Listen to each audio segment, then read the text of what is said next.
சாந்தி. என்ற அவ்யக்தவாணியில் புது வருடத்துக்காக பாப்தாதா சொல்கிறாரு.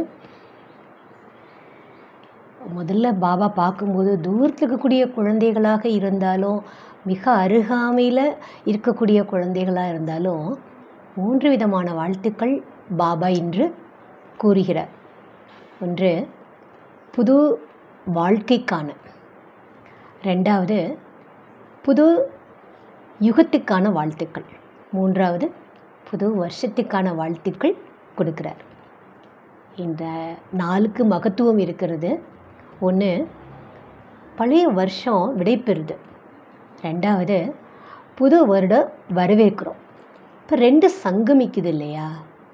பாபா சொல்கிறாரு, இந்த சங்கமயுகத்தினுடைய மகத்துவம்தான் மக்கள் இன்னைக்கு வரைக்கும் இந்த சங்கமத்தை கொண்டாடுகிறார்கள் என்று பாபா கூறுகின்றார். காரணம், வரவேற்பதும் விடை கொடுப்பதும் சங்கமம் தானே இல்லையா? அதனால் சங்கமத்துக்கு மகத்துவம் இருக்கிறது என்று சொல்லிட்டு பாபா சொல்கிறாரு, சங்கமயுகத்துக்கு என்ன மகத்துவம் இருக்குது? நம்ம நினச்சிருப்போமா? கனவுல கூட நம்ம நினச்சது கிடையாது பகவான் எனக்கு கிடைப்பார், பகவானை நான் சந்திக்கக்கூடிய பாக்கியம் எனக்கு கிடைக்கும் அப்படின்னு நம்ம நினைத்து பார்த்தது கூட கிடையாது. ஆனால் இந்த சங்கம யுகத்தில் பகவானை நாம் சந்தித்து கொண்டு இருக்கிறோம், சந்தித்து கொண்டே இருப்போம். இவ்வளோ பெரிய பாக்கியம். பாக்கியத்தை மனசில் பாடிட்டே இருங்கன்னு சொல்கிறார் பாபா. புது வருஷத்துக்கு எல்லோரும் வாழ்த்துக்கள் கொடுப்பார்கள். யார் உள்ளத்தால் வாழ்த்துக்களை கொடுக்கிறார்கள், உள்ளத்தால் வாழ்த்துக்களை பெறுகிறார்களோ அவர்கள் சங்கமத்தில் பரிஷ்டாவாக தென்படுவார்கள் என்று பாபா சொல்கிறார்.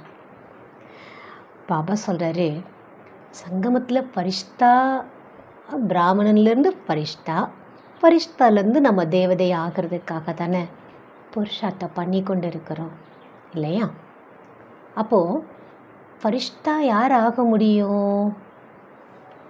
இல்லறத்தில் இருந்து இல்லறத்துக்கான எண்ணங்கள் இருந்தாலும், கர்மத்தினுடைய சுமைக்கான எண்ணங்கள் இருந்தாலும் எல்லாவற்றையும் பாபாட்ட கொடுத்துட்டு ஃப்ரீ ஆகிடணும். ஏன் கொஞ்சம் சுமை இருந்தாலும் நாம் பரிஷ்டா ஆக முடியாது என்று பாபா சொல்கின்றார். பாபா சொல்கிறாரு, 63 பிறவியாக சுமையை தூக்கி தூக்கி பாரம் நிறைந்தவர்களாக ஆகிவிட்டீர்கள், கொஞ்சம் சுமையை என்கிட்ட கொடுத்துடுங்கள்னு பாபா சொல்கிறாரு. அவர் வாங்குறதுக்கு தயாராக இருக்கார், நம்ம கொடுக்கணும் இல்லையா? இப்போ பாபா பார்க்குறாரு, சுமைன்னு சொல்லும்போது ரொம்ப சுமை சூட்சுமத்தில் இருக்கிறதுன்னு சொல்கிறார் பாபா.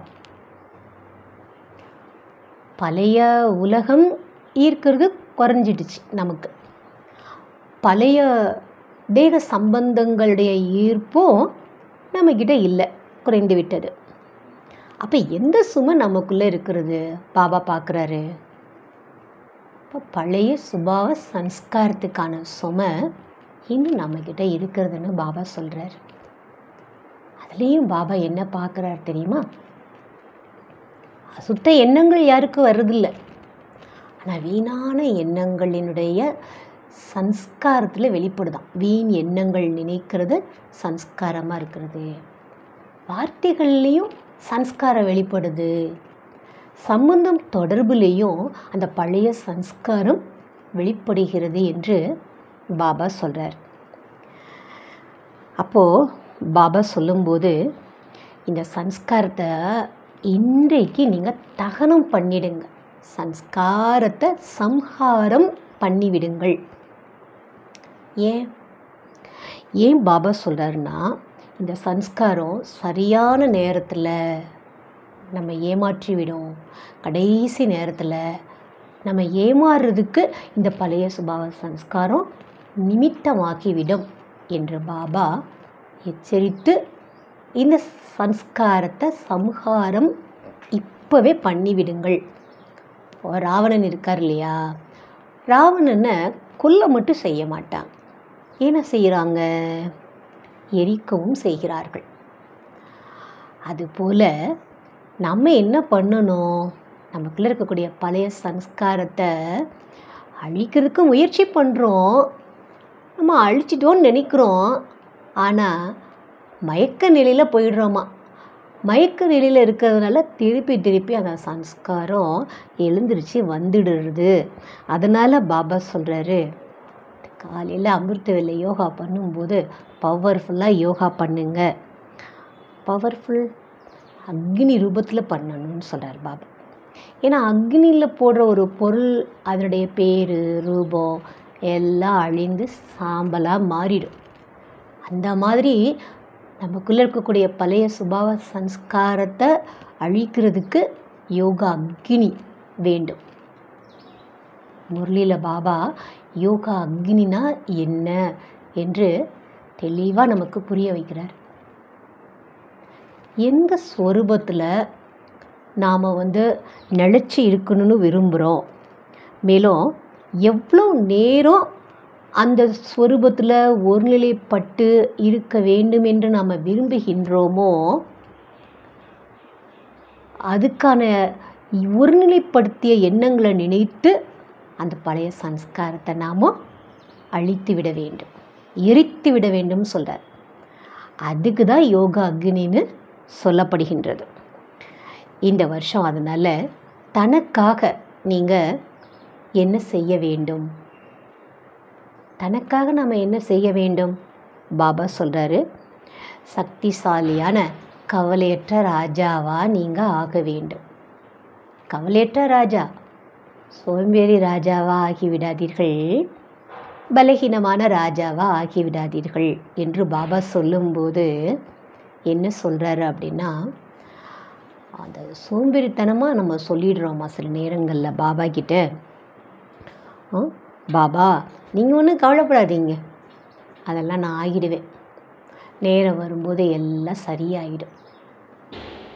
பாபா சொல்கிறாரு, இந்த பழைய சம்ஸ்காரத்தை நீங்கள் விடுறதுக்கு 3 மாத காலம் இந்த பழைய சம்ஸ்காரத்தை எரிக்கிறதுல கவனம் கொடுக்க வேண்டும்.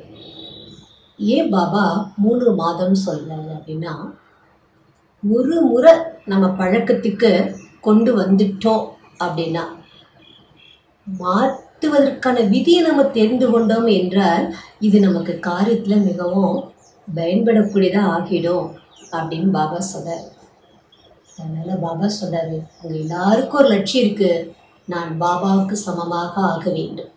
பாபாவுக்கு சமமாக நம்ம ஆக வேண்டும் என்றால் பாபாவை பின்பற்றி நடக்க வேண்டும், பாபா ஃபாலோ பண்ணணும். இந்த விஷயத்தில் பாபா பிரம்ம பாபா எப்படியெல்லாம் இருந்தார் அதையெல்லாம் நமக்கு சொல்லி பிறகு அவரை நீங்கள் பின்பற்றி சக்திசாலியாக ஆகுங்கள் என்று முறையாக முடிக்கிறாரு. ஆக இன்றைக்கு ஹோம்ஒர்க் நமக்கு பழைய சம்ஸ்காரத்தை அழிக்கிறது, எரித்து விட வேண்டும். இதுதான் இன்றைக்கு நமக்கு ஹோம்ஒர்க். இதில் நாம் 3 மாதத்துக்கு மட்டும் கவனம் கொடுத்தா போதும் என்று பாபா சொல்கிறாரு. ஓம் சாந்தி. வாருங்கள் முரளியில் பார்க்கலாம்.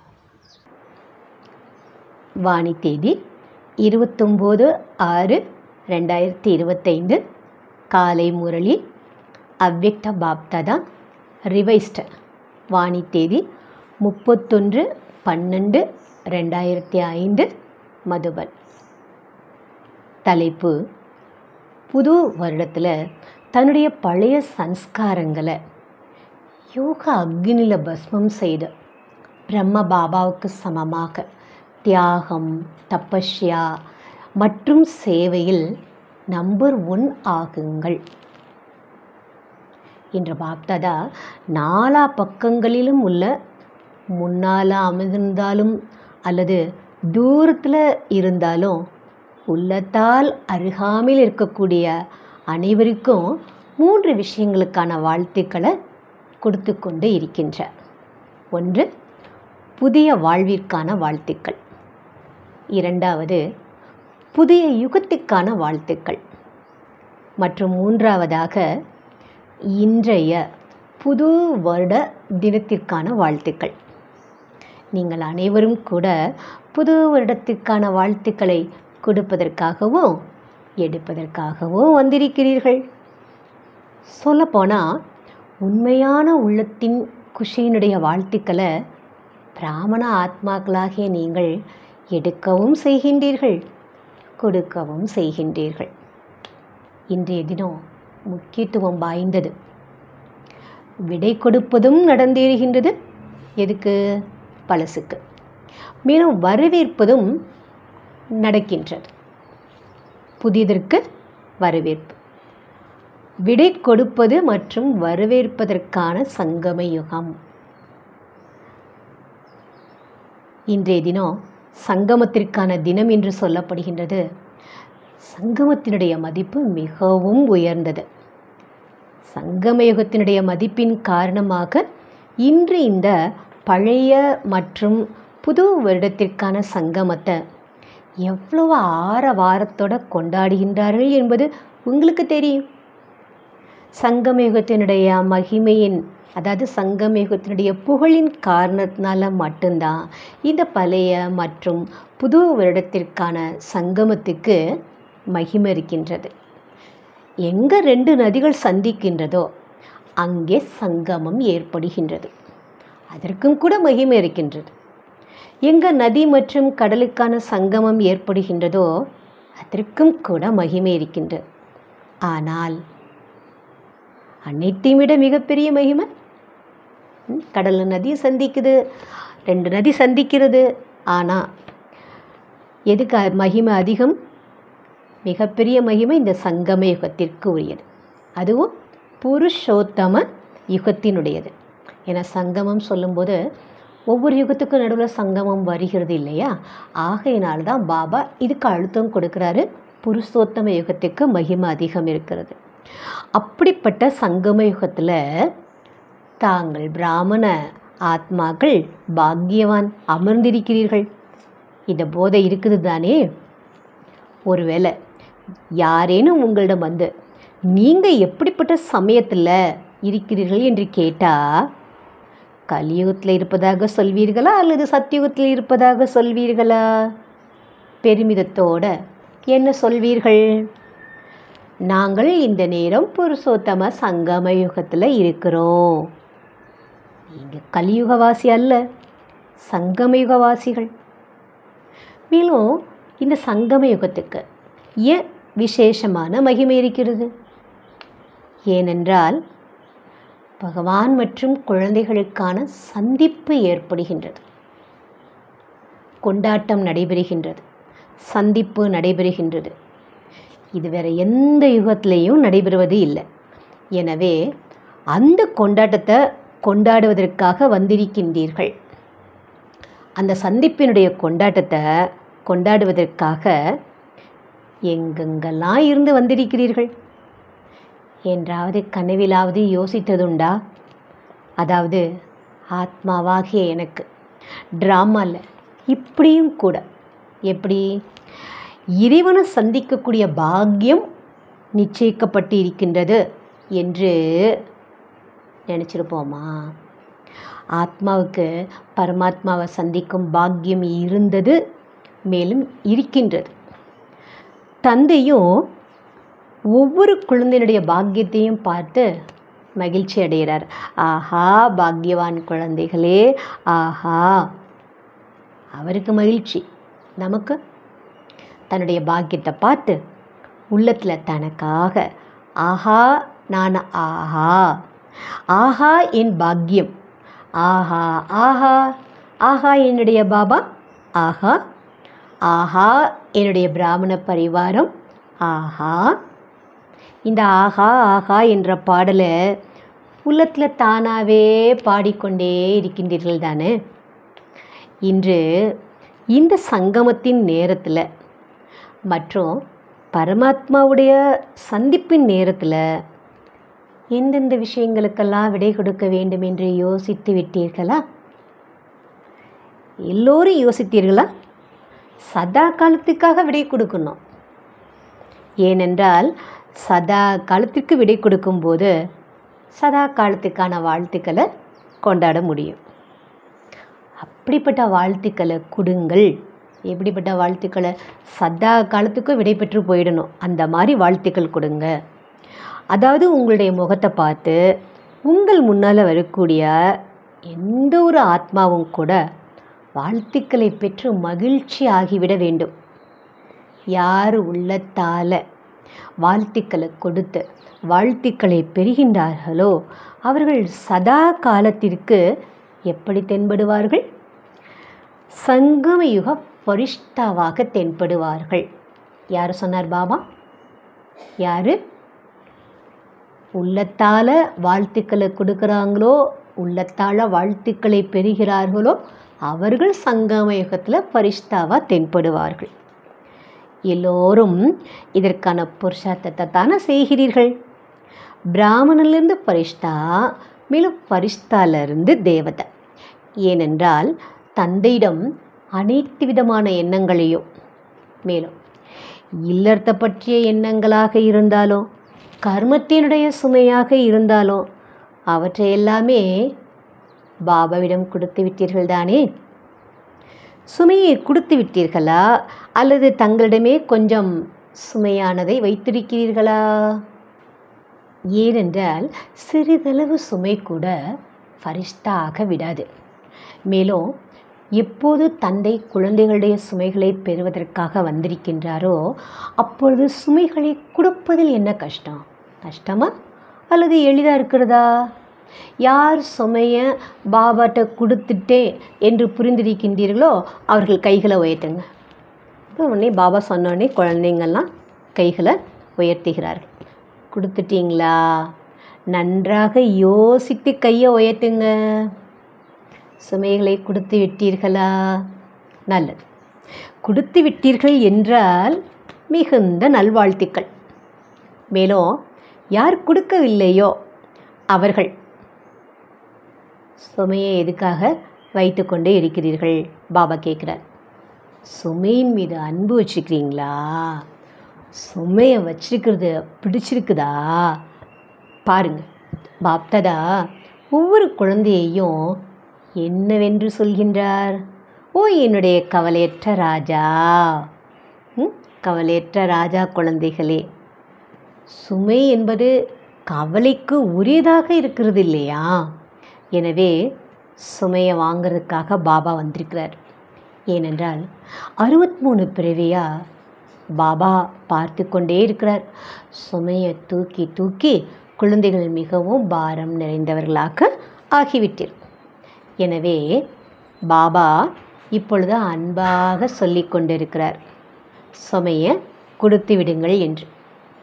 பிறகும் கூட ஏன் வைத்து கொண்டு இருக்கின்றீர்கள்? என்ன சுமை நன்றாக இருக்கின்றதா? அனைத்தையும் விட சூட்சமமான சுமை பழைய சன்ஸ்காரத்தினுடைய சுமை.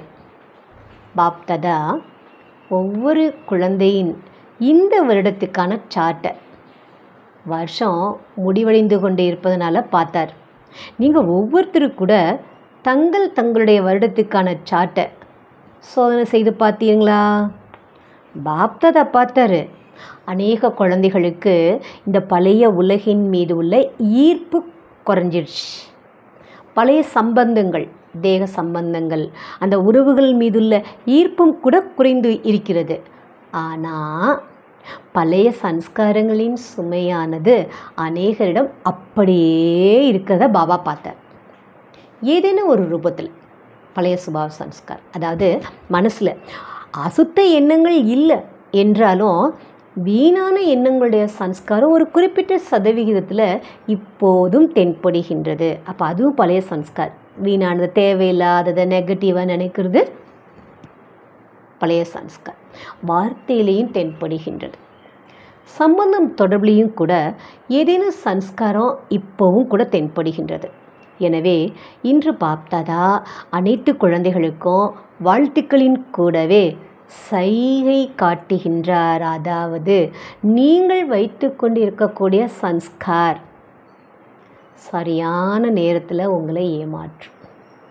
அதன் கூடவே கடைசி நேரத்தில் ஏமாற்றத்தை அடையிறதுக்கான கருவியாக இருக்கும். அதனால் பாபா சொல்கிறாரு, இன்று சம்ஸ்காரத்தை சம்ஹாரம் செய்யுங்கள். சம்ஹாரம், தகனம் செய்யுங்க, எரிச்சிடுங்க. ஒவ்வொருத்தரும் தன்னுடைய சம்ஸ்காரத்தை தெரிஞ்சு வச்சுக்கிறீங்க, விடவும் விரும்புகிறீர்கள். தொந்தரவாகவும் இருக்குது. நம்மளுடைய சம்ஸ்காரமே நமக்கு எப்படி இருக்குது, ஐயோ என்னால் என்னை மாற்றிக்க முடியலையே அப்படின்னு சொல்கிறீங்கல்ல, தொந்தரவாகவும் இருக்குது. ஆனால் சதா காலத்துக்கும் மாற்றத்தை கொண்டு வர்றதில் தீவிர புருஷார்த்தி ஆகவில்லை. புருஷார்த்தம் செய்கிறீர்கள், ஆனால் தீவிர புருஷார்த்தி ஆகவில்லை. காரணம், ஏன் தீவிர புருஷார்த்தம் என்பது ஏற்படாமல் இருக்கிறது? காரணம் இதுதான். எப்படி ராவணனை கொல்கிறார்கள், கொல்வதோடு நிற்காமல் கூடவே எரிக்கவும் செய்கிறார்கள். அதே போல் கொல்வதற்கு புருஷார்த்தம் செய்கின்றோம் நாம். எதை? சன்ஸ்காரத்தை. சற்று நேரத்துக்கு அதுவும் மயக்க நிலையை அடைகிறது, ஆனால் நீங்கள் எரிப்பதில்லை. எனவே மயக்க நிலையிலிருந்து அவ்வப்போது சன்ஸ்காரம் எழுந்து வந்து விடுகின்றது. எனவே பழைய சன்ஸ்காரத்தை சம்ஹாரம் செய்வதற்காக, சம்ஹாரம்னா என்ன அர்த்தம்? தகனம், எரிக்கிறது. இந்த புதிய வருடத்தில் யோகா அக்னி மூலமாக எரிப்பதற்கான திட சங்கல்பத்தில் கவனம் வையுங்க. இந்த புது வருடத்தில் என்ன செய்ய வேண்டும் என்று கேட்கின்றீர்கள் தானே? சேவைக்கான விஷயம் என்பது தனி. முதல்ல சுயத்திற்கான விஷயம். யோகா செய்விக்கின்றீர்கள். பாப்தாதா குழந்தைகள் யோகத்தின் பயிற்சி செய்வதையும் பார்க்கிறார். அமிர்தவேலில் கூட மிகுந்த புருஷார்த்தம் செய்கிறீர்கள். ஆனால் நல்லா தான் முயற்சி பண்ணுறோமா, ஆனால் யோகாவை தபஸ்யாவாக தவத்தின் ரூபத்தில் செய்வதில்லை. நிச்சயமாக அன்போட பாபாவை நினைக்கின்றீர்கள். ஆன்மீக உரையாடலும் கூட நிறைய செய்கின்றீர்கள். சக்தியை பெறுவதற்கான பயிற்சியும் கூட செய்கின்றீர்கள். ஆனால் நினைவை அந்த அளவுக்கு சக்திசாலியாக ஆக்கவில்லை. அதாவது எந்தெந்த எண்ணங்களுக்கு விடை கொடுக்கின்றீர்களோ அது விடை பெற்று போய்விட்டது, அந்த அளவுக்கு நீங்கள் பண்ண மாட்டேன்றீங்க அப்படின்னு சொல்கிறார் பாபா. நினைவு அக்னி ரூபத்தில் காரியத்தில் ஈடுபடுத்தலை. எனவே நினைவை சக்திசாலியாக ஆக்குங்க. சன்ஸ்காரத்தை தகனம் செய்வதற்கு முக்கியமாக ஒருநிலைப்படுத்தக்கூடிய சக்தி அவசியமானதாக இருக்குது. கான்சன்ட்ரேஷன் பவர், மனசை ஒருநிலைப்படுத்தக்கூடிய சக்தி அவசியமானதாக இருக்கின்றது. எந்த ஸ்வரூபத்தில் ஒருநிலைப்பட்டு இருக்க விரும்புகின்றீர்களோ, எவ்வளோ நேரம் ஒருநிலைப்பட்டு இருக்க விரும்புகின்றீர்களோ அதற்கான ஒருநிலைப்படுத்துவதற்கான சங்கல்பத்தை செய்து மேலும் பழைய சன்ஸ்காரத்தை எரித்து விடுங்கள். இதற்குத்தான் யோகா அக்னி என்று சொல்லப்படுகின்றது. பெயர் அடையாளம் முதற்கொண்டு அழிந்து போக வேண்டும். கொன்னாலும் கூட சடலம் என்பது இருந்துவிடும் இல்லையா? தகனம் செய்த பிறகுதான் பெயர் அடையாளம் எல்லாம் அழிந்து போகின்றது. எனவே இந்த புது வருடத்தில் நினைவை சக்திசாலியான நிலைக்கு கொண்டு வாருங்க.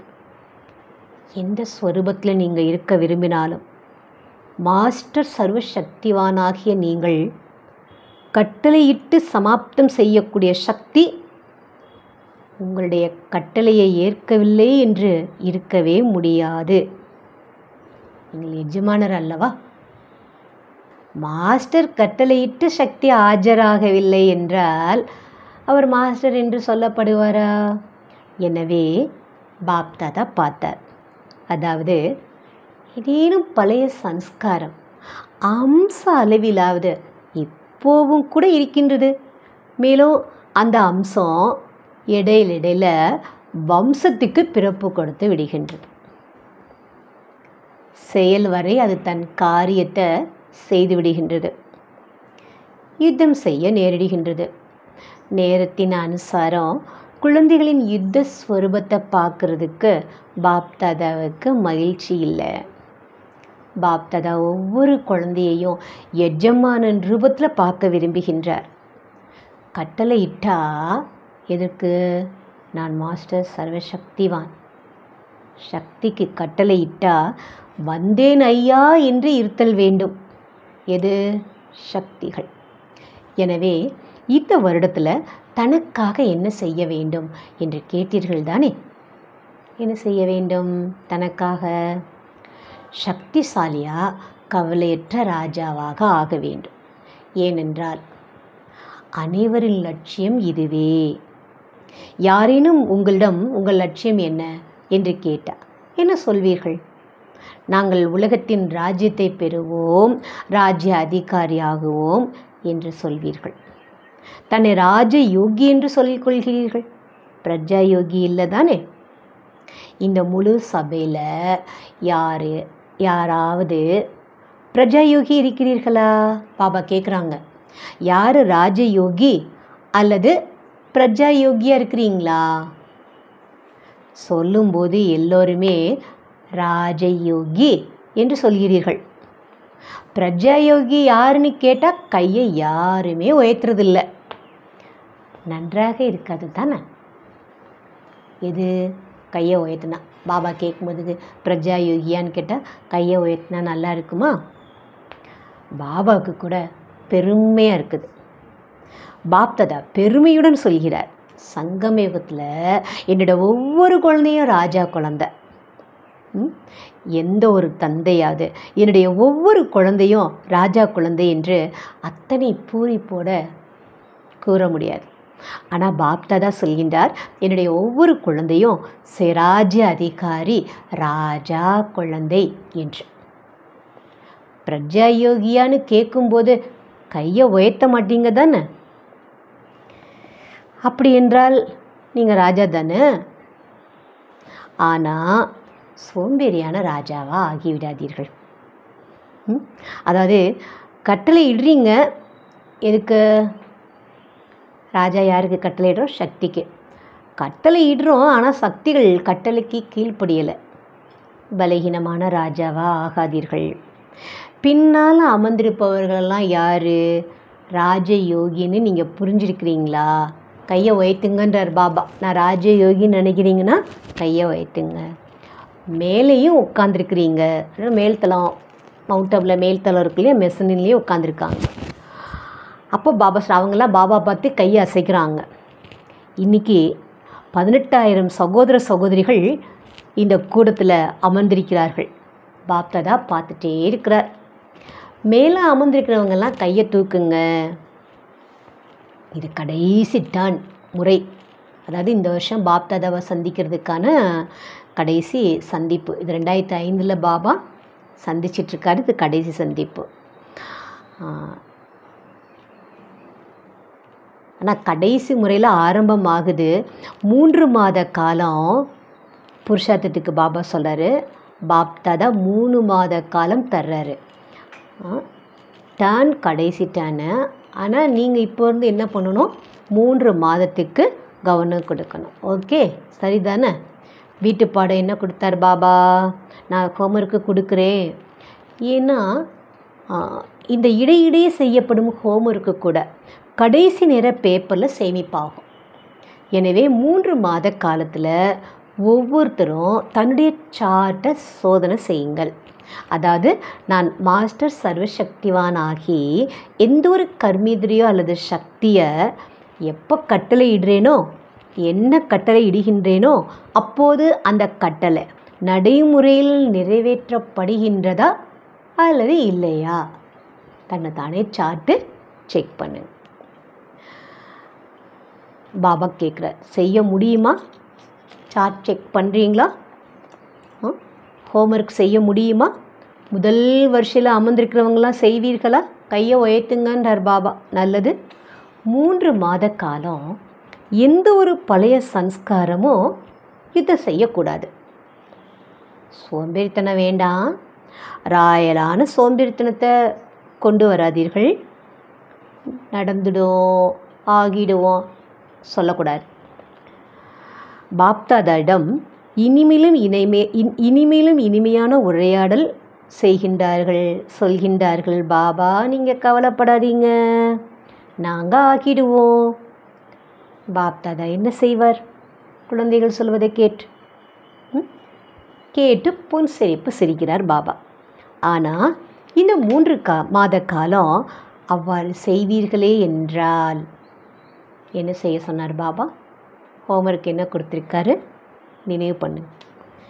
அவ்வாறு செய்வீர்கள் என்றால் பாப்தாதா ஏற்றுக்கொள்ள மாட்டார். எவ்வாறு செய்வீர்கள்னா, நாங்கள் அப்படியே சோம்பேத்தனமாக இருந்துடக்கூடாது. நீங்கள் ஒப்புக்கொள்கிறீங்களா சொல்லிவிட்டு, பாபா நீங்கள் கவலைப்படாதீங்க, நீங்கள் ஆயிடும் சொல்லிட்டு இருந்துடக்கூடாது. ஓகேவா, ஒப்புக்கொள்கிறீங்க தானே, சம்மதமா? அப்போனா கையை உயர்த்துங்கன்றார் பாபா. மனதார கையை உயர்த்துங்க. பாபா, நான் 3 மாதத்தில் நான் ஹோம்ஒர்க் பண்ணுறேன் அப்படின்னா மனசார நீங்கள் மனசுலேருந்து கையை உயர்த்துங்க. சபையில் உட்காந்துருக்கிறதுக்காக கையை உயர்த்தக்கூடாது, செய்தே ஆக வேண்டும். எவ்வளோ சைத்துக்குள்ளே நேரிட்டாலும், எதையேனும் விட வேண்டிய நிலையே ஏற்பட்டாலும், என்ன ஆனாலும் பரவாயில்லை, செய்துதான் ஆக வேண்டும். பக்கா உறுதியாக செய்வீங்களா? பக்கா பக்கா அப்படி டீச்சர்ஸ்லாம் செய்வீங்களா கேட்குற. நல்லது. இந்த கிரீடம் அணிந்துள்ள குழந்தைகள்லாம் என்ன செய்வோம்? பாபாவுக்கு முன்னாடி சபையில் குழந்தைங்கள்லாம் கிரீடம் வச்சு உட்காந்துருக்காங்க. அதனால் பாபா அவங்கள பார்த்து கேட்குறார், இந்த கிரீடம் அணிந்துள்ள குழந்தைகள் என்ன செய்வார்கள்? சின்ன குழந்தைங்க கிரீடம் அணிந்தவாறு முன்னால் உட்காந்துருக்குறாங்க. கிரீடம் என்னவோ நன்றாக அணிந்திருக்கின்றீர்கள், செய்துதான் ஆக வேண்டும். எதை? ஹோம்ஒர்க்கை. நல்லது. பாருங்கள், குழந்தைங்க கைகளை உயர்த்துகின்றார்கள்.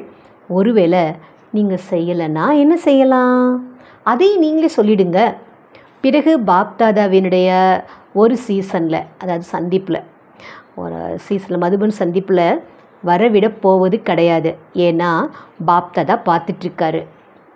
ஒரு சீசனில் வரவிட மாட்டாராமா. ஏன்னா பாப்தாதா பார்த்துட்டே இருக்காரு. நேரம் உங்களுக்காக அழைப்பு விடுத்து கொண்டு இருக்கிறது.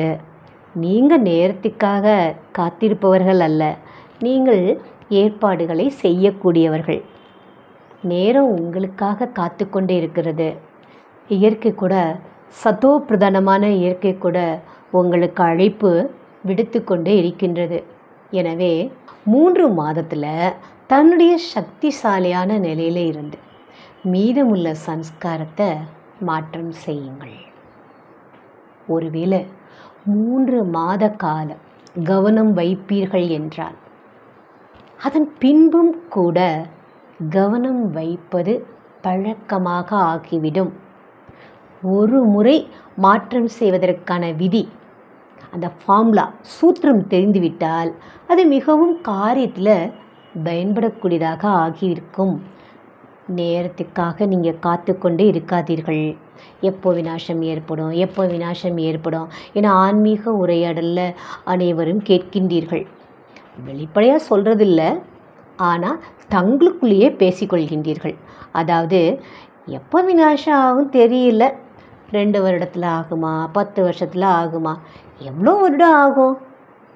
நீங்கள் ஏன் நேரத்துக்கு அழைப்பு விடுத்து கொண்டு இருக்கிறீர்கள்? நேரம் உங்களுக்கு அழைப்பு விடுத்து கொண்டு இருக்கின்றது. பாபாவிடம் கேட்கின்றார்கள், பாபா தேதியை சொல்லுங்க கொஞ்சம். எதுக்கான தேதி? விநாசத்துக்கான தேதியை குழந்தைங்க கேட்குறாங்க. வருடத்தையாவது சொல்லுங்க. 10 வருஷம் ஆகுமா, 20 வருஷம் ஆகுமா, எத்தனை வருஷம் ஆகும்? பாப்தாதா குழந்தைகளிடம் கேள்வி கேட்குறார். அதாவது, நீங்கள் அனைவரும் தந்தைக்கு சமமாக ஆகிவிட்டீர்களா? நீங்கள் கேள்வி கேட்குறீங்களே, பாபா கேள்வி. நீங்கள் பாபாவுக்கு சமமாக ஆகிட்டீங்களா? திரைச்சிலையை திறக்கணும், அப்புறம் நான் திறந்துருவேன். ஆனால் திறந்த பிறகு நான் திறந்த பிறகு தலைவாரி கொண்டு இருக்கின்றீர்கள், சிலர் முகத்துக்கு க்ரீம் போட்டு கொண்டு இருக்கின்றார்கள் என்றால் என்ன செய்கிறது? ஒருவேளை நீங்கள் எவரடி என்றால் திருச்சிலையை திறக்கிறதுக்கு பாப்தாதாக்கு எவ்வளோ நேரம் ஆகிட போகுது? ஸ்க்ரீனை விளக்க தானே செய்யணும். நீங்கள் மேக்கப் எல்லாம் ரெடியாக ஃபுல்லாக போட்டுடுங்க. கண்ணுக்கு ஆத்மா பார்க்கணும் இல்லையா? திருஷ்டி அதுதானே கண்மை போடுறது. அந்த மாதிரி ஒவ்வொரு மேக்கப்பையும் நீங்கள் கரெக்டாக போட்டுடுங்க. திறந்துடுறேன்றார் பாபா. முதல்ல எவரடியாக ஆகுங்க. ஆகிடுவோம், நடந்துடுவோம், என்ன நேரம் ஆகிட போகுது அப்படின்னு சொல்லிட்டுருக்கிறீங்க. முதல்ல எவரடி ஆகுங்க. இப்படி சொல்லியே நீண்ட காலமாக பாபாவை குஷிப்படுத்திட்டீங்க. இப்போதும் அவ்வாறே செய்யாதீங்க. ஆகியே தீர வேண்டும், நடந்தே ஆக வேண்டும், செய்தே ஆக வேண்டும். பாபாவுக்கு சமமாக ஆக வேண்டும் என்றால் எல்லோரும் கைகளை உயர்த்திடுறீங்க. உயர்த்துறதுக்கான அவசியம் இல்லை. பிரம்ம பாபா பாருங்கள், சாக்காரத்தில் பிரம்மா பாபாவை பின்பற்ற வேண்டும் தானே. பிரம்மா பாபா தியாகம், தபஸ்யா மற்றும் சேவையை கடைசி நேரம் வர சாக்காரத்தில் நடைமுறைப்படுத்தி காட்டியவர். தன்னுடைய கடமையை, அதாவது சிவபாபா தன் மூலம் மகா வாக்கியத்தை உச்சரிக்கிறதுக்கான அந்த கடமையை கடைசி நாள் வரை தொடர்வதற்கான கடமையை பிரம்ம பாபா செய்தார். கடைசி முரளி நினைவில் இருக்கிறது தானே. 3 சப்தங்களுடைய வர்தனம் நினைவிருக்கின்றதா? நிராகாரி, நிர்விகாரி மற்றும் நிரகங்காரி ஆகுங்கள். யாருக்கு நினைவில் இருந்தது கை தூக்குங்க சொல்கிறார் பாபா. எல்லாருமே கையை உயர்த்திட்டாங்க. அனைவருக்கும் நினைவு இருக்குதா? நல்லது, வாழ்த்துக்கள். தியாகம் கூட கடைசி நாள் வரை செய்தார். தன்னுடைய பழைய அறையை விடவே இல்லை. குழந்தைகள் எவ்வளவோ அன்போடு பிரம்ம பாபாவிடம் சொல்லி பார்த்தார்கள். ஆனால் குழந்தைகளுக்காக கட்டப்பட்டது என்று கூறி தான் பயன்படுத்தாமல் இருந்தார். நம்ம மவுண்ட் ஆபில், மதுபனில், மேலே பாண்டவபவனில் பாபா குடில் பார்க்குறோம். இப்போ பார்க்குற குடில் மாதிரி பாபா இல்லை. ஓலக்குடிசை, ஓலக்குடிசை. அந்த ஓலக்குடிசையில் பாபா வாழ்ந்திருக்கார் கடைசி வரைக்கும். பாருங்கள், குழந்தைங்களாம் தங்குறதுக்கு அழகான பில்டிங்கை கட்டி கொடுத்த பாபா தான் கடைசி வரைக்கும் எங்கே இருந்தார்? ஓலக்குடிசையில். மேலும் சதா 2:30-3 மணிக்கு எழுந்து தனக்காக தபஸ்யா செய்தார். சன்ஸ்காரத்தை தகனம் செய்து கர்மாத்தீத் அவ்வக்தமானார். பரிஷ்தாவா ஆகினார். எதை யோசித்தாரோ அதை செய்து காட்டினார். நினைப்பது, சொல்வது மற்றும் செய்வது 3ம் சமமாக இருந்தது. பாபாவை பின்பற்றுங்கள். கடைசி வர தன்னுடைய கடமையை முழுமையாக ஆற்றினார். பிரம்ம பாபா கடைசி வரைக்கும் கடிதங்கள் கூட எழுதினார். எத்தனை கடிதங்கள் எழுதினார்? சேவையையும் பாபா விடலை. தந்தையை பின்பற்றுங்கள். அகண்ட வள்ளலாக, அதாவது அகண்டனா இடைவிடாத அப்படின்னு அர்த்தம். தொடர்ச்சியாக இடைவிடாமல் அகண்ட வள்ளலாக, வெறும் வள்ளலாக அல்ல, அகண்ட வள்ளலாக நடைமுறையில் கடைசி வரை தன் ரூபத்தில் வெளிப்படுத்தினார் பாபா. கடைசி வரை எந்த ஆதாரமும் இல்லாமல் தபஸ்வி ரூபத்தில் அமர்ந்தார். இப்போது குழந்தைகளோ அமர்வதற்கு ஆதாரம் எடுக்கின்றீர்கள் இல்லையா? பின்னாடி முதுகுக்கு சப்போர்ட்டுக்கு பில்லோ வேண்டியிருக்குது, காலுக்கு மோடா வேண்டியிருக்குது இல்லையா? இதெல்லாம் சப்போர்ட்டு தானே, இதெல்லாம் கூடாது. ஆனால் பிரம்மபாபா எதையும் ஆதரவு வைக்கலை. பிரம்மபாபா ஆதியிலிருந்து அந்திம வரைக்கும் தபஸ்வி ரூபத்தில் இருந்தார். கண்களுக்கு கண்ணாடி அணியலை. இது சூட்சமமான சக்தி, நிராகாரம், எதையும் சார்ந்திருக்காத நிலை. சரீரம் பழசு, நாளுக்கு நாள் இயற்கை, காற்று, நீர் ஆகியவையெல்லாம் மாசுபட்டு கொண்டே வருகின்றது. எனவே பாப்தாதா தங்களிடம் ஏன் ஆதாரத்தை எடுக்கின்றீர்கள், ஏன் கண்ணாடி போட்டிருக்கிறீர்கள் என்று கேட்க மாட்டார். நன்றாக அணிந்து கொள்ளுங்கள், ஆனால் சக்திசாலியான நிலையை அவசியம் உருவாக்குங்கள். முழு உலகத்துக்கான காரியத்தை முடித்து விட்டீர்களா? பாப்தாதா தங்களிடம் கேள்வி கேட்கிறார். உலக நன்மைக்கான காரியம் முடிவடைந்து விட்டது என்ற திருப்தி உங்களுக்கு இருக்கா? யார் விஸ்வ கல்யாண் காரியம்? விஸ்வ கல்யாண் காரியம்னா உலகத்துக்கு நன்மை செய்யக்கூடிய காரியம் முடிவடைந்து விட்டது என்று புரிந்திருக்கிறீர்கள். அவர்கள் கைகளை உயர்த்துங்க. ஒருத்தர் கூட தூக்க மாட்டாங்க. எப்படி தூக்கும்? ஒருத்தர் கூட இல்லையா? ஒருவர் கூட கையை தூக்கலை. அப்புறம் விநாசம் மட்டும் எப்போ நடக்க வேணும்னு எப்படி கேட்குறீங்க? காரியத்தை முடிக்கல. நல்லது. 4 பக்கங்களிலும் உள்ள சதா ஊக்கம் உற்சாகத்தின் மூலம் முன்னேறி செல்லக்கூடிய சதா தைரியத்தின் மூலம் பாப்தாதாவிடமிருந்து பல மடங்கு உதவி பெறுவதற்கு தகுதியாக ஆகக்கூடிய குழந்தைகளுக்கு, சதா வெற்றி ரத்தினமாக இருக்கக்கூடியவர்களுக்கு ஒவ்வொரு கல்பத்திலும் வெற்றியாளராக ஆகியிருந்தீர்கள். இப்பொழுதும் வெற்றியாளராக ஆகியிருக்கின்றீர்கள். மேலும் ஒவ்வொரு கல்பத்திலும் வெற்றியாளர்களாகவே இருப்பீர்கள். அப்படிப்பட்ட வெற்றியாளர் குழந்தைகளுக்கு சதா ஒரு தந்தை, இரண்டாவதாக யாரும் இல்லை என்று இருக்கக்கூடிய, உலகத்தின் மீது எந்த ஈர்ப்பு இல்லாமல், மேலும் சன்ஸ்காரத்தின் மீதும் ஈர்ப்பு இல்லாமல், இரண்டு ஈர்ப்புகளிடம் இருந்தும் முக்தி பெற்று இருக்கக்கூடிய சதா பாபாவுக்கு சமமாக இருக்கும் குழந்தைகளுக்கு பாப்தாதாவின் அன்பு நினைவுகள். மேலும் நமஸ்கார். ஆன்மீக தந்தைக்கு ஆன்மீக குழந்தைகளின் நமஸ்தே. வர்தானம். சதா காலத்திற்கான கவனம் என்பதன் மூலம் வெற்றி மாலையில் மணியாக வரக்கூடிய நீண்ட காலத்திற்கான வெற்றியாளர் ஆகுக.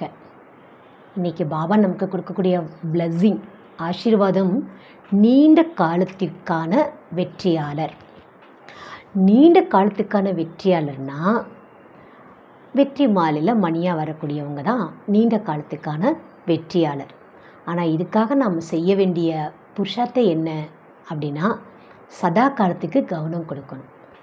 அப்போ சதா கால கவனம் கொடுத்தோம் அப்படின்னா வெற்றி மாலையில் மணியாக வருவோம், நீண்ட காலத்துக்கான வெற்றியாளராக இருப்போம்.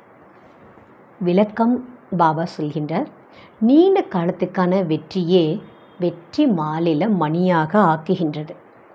வெற்றியாளராக ஆகுவதற்கு சதா பாபாவை தன் முன்னால் வையுங்க. எதை தந்தை செய்தாரோ அதையே நாம் செய்ய வேண்டும். ஒவ்வொரு அடியிலும் எது தந்தையின் சங்கல்பமோ அதுவே குழந்தைகளின் சங்கல்பமாக இருக்க வேண்டும். எது தந்தையின் சொல்லாக இருந்ததோ அதுவே குழந்தைகளின் சொல்லாக இருக்க வேண்டும். அப்பொழுதே வெற்றியாளர் ஆகுவீர்கள். இதற்கான கவனம் சதா காலத்திற்கு இருக்க வேண்டும். அப்பொழுதே சதா காலத்திற்கான ராஜ்ய பாக்கியம் பலனாக கிடைக்கும். ஏனெனில் எப்படி புருஷார்த்தமோ, புருஷார்த்தம்னு அர்த்தம் முயற்சி, எப்படி புருஷார்த்தமோ அப்படியே பலன். சதா காலத்திற்கான புருஷார்த்தம் எனில் சதா காலத்திற்கான ராஜ்ய பாக்கியம். ஸ்லோகன். சேவையில் சதா ஆஜராகுவது என்பது உண்மையான அன்பின் அடையாளமாகும். அவ்வக்த சமிக்ஞை. ஆத்மீக ஸ்திதியில் இருப்பதற்கான பயிற்சி செய்யுங்கள். உள்நோக்கு முகம் உடையவர் ஆகுங்கள். எப்படி ஒரு மனிதன் கண்ணாடி முன்னால் நின்ற உடனேயே அது சுயத்தை பிரதிபலிக்கும் காரியத்தை செய்து விடுகின்றதோ, அதே போல் உங்களுடைய ஆன்மீக ஸ்திதி சக்தி என்ற கண்ணாடிக்கு முன்னால் எந்த ஒரு ஆத்மா வந்தாலும் ஒரு நொடியில் சுயத்தினுடைய, அதாவது அவங்களுடைய ஆத்மஸ்வரூபத்தின் தரிசனத்தை அல்லது சாட்சாத்காரத்தை பெற்றுவிட வேண்டும். உங்களுடைய ஒவ்வொரு செயலிலும் ஒவ்வொரு நடத்தையிலும் ஆன்மீகத்தன்மையின் ஈர்ப்பு இருத்தல் வேண்டும். யார் தூய்மையான ஆன்மீக பலம் நிறைந்த ஆத்மாவாக இருக்கின்றார்களோ அவர்கள் அனைவரையும் தன் பக்கம் அவசியம் ஈர்ப்பார்கள். நல்லது. ஓம் சாந்தி.